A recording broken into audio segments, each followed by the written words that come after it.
Christine Dix of Aspire Counseling Group here in Raleigh, North Carolina. And I'm Tammy Blackard-Cook of Aspire. We're therapists who enjoy working with adolescents and their families. Over the years, many parents have come to see us because they can't communicate with their teens. They don't know what happened to that sweet, loving little child they had just a few years ago. The transition to adolescence is difficult for kids and parents alike. While we can't give parents a complete rundown on how to communicate with their teen in this video, we can give you some great tips to get you started. I'll bet many of you are probably thinking, but my teen doesn't want to talk to me. Believe it or not, research shows that they do. In fact, parents are the preferred source of information. Research also shows when teens are able to talk to a parent or other significant adult about sex, they are less likely to engage in early and/or unprotected sex. So, in learning to communicate with your teen, the key idea is to become an askable parent. The most important thing to remember is to listen and to suspend judgment. For example, avoid judgmental statements. For the next week, I want you to pay attention to what you say to your teen.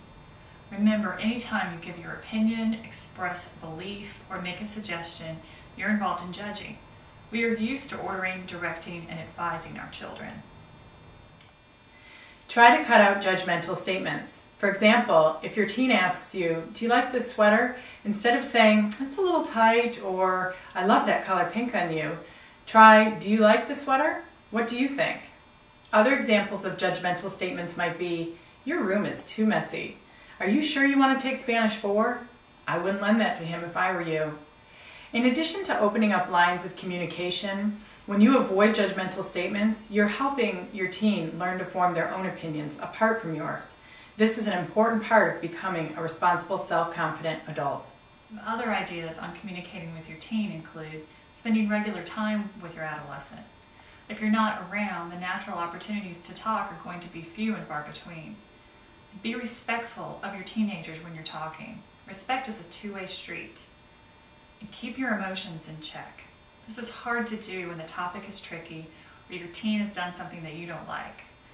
But it helps them remember that you're a safe person to talk to if you can keep your emotions in check. Be respectful of your teen's privacy. If they come to you with something important or difficult, keep it to yourself if it's safe to do so, rather than telling your friends or neighbors. This is a sign that they can trust you and will make it more likely in the future that they will come to you. Ask open-ended questions to encourage conversation. Admit when you're wrong and apologize. This is also a way to help keep trust up. Take questions seriously, even if it seems like the answer is obvious. Don't laugh or say a question is silly or stupid.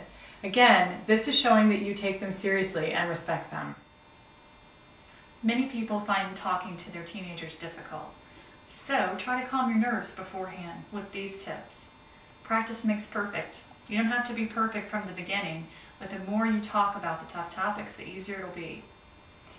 Try using current events, songs your teen listens to, TV shows, etc. as a springboard for conversation.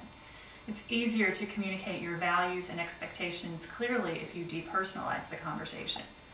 For example, the Twilight movie is perfect for discussing realistic and unrealistic aspects of relationships. If you have any questions or concerns about your adolescent or parenting style, please contact us at 919-229-9834 to see how we can help. We've worked with adolescents since 1990. In addition, please go to our website at www.aspiregroupnc.com where you can read more and find some recommended books about adolescence and parenting.